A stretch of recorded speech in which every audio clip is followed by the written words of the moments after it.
কখন ৮ থেকে ১৮ হয়ে গেলাম বোঝাই গেল না। চোখ বন্ধ করলে মনে হয় যেন কালকেরই কথা। কিরে, তুই স্কুলে যাবি না?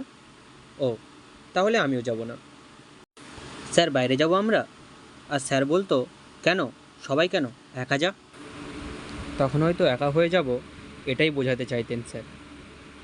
আচ্ছা, তোমার মনে আছে ক্লাসের বেঞ্চে বসে পেন ফাইটিং খেলা? বন্ধুরা মিলে কীভাবে কলম নিয়ে মাতামাতি করতাম, মনে পড়ে তোমার? আচ্ছা, মনে পড়ে বড়দের সিগারেট খেতে দেখি কীভাবে আমরাও বাড়িতে পাকটিতে টান দিতাম, কীভাবে নেশা করার ভান করতাম আমরা? সব এখন অতীত, তাই না?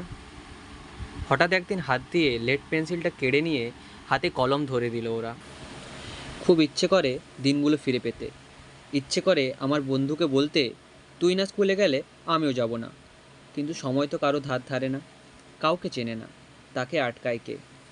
রোজ বিকেলে স্কুল থেকে এসেই খেলতে চলে যাওয়া, আর সন্ধ্যায় মা পড়তে বসতে বললে ঘুমানোর ভান করে পড়ে থাকা। মনে আছে আমরা কিভাবে সাইকেল বাইকের টায়ার নিয়ে খেলতাম, আর দেশলাই কেটে তাস খেলতাম? বিকেলবেলায় তোকে যখন তোর মা পড়তে বসাতো, আমরা গিয়ে কিভাবে তোকে নিয়ে আসতাম, ও একটু আমাদের সাথে খেলতে যাবে গো। যেতে দাও না গো মা, একটু খেলেই চলে আসবো, সত্যি বলছি। এখন ১ টাকায় কত চকলেট পাওয়া যেত তখন, তাই না? আম, লিচু, আনারস, আরও কত স্বাদের। স্কুল ছুটির কথা শুনলে মনটা আনন্দে ভরে উঠত।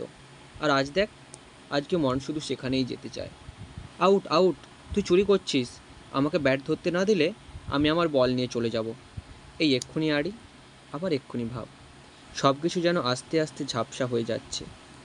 তাই তো বারবার শুধু মন চায়, যদি আর একবার ছোট হতে পারতাম।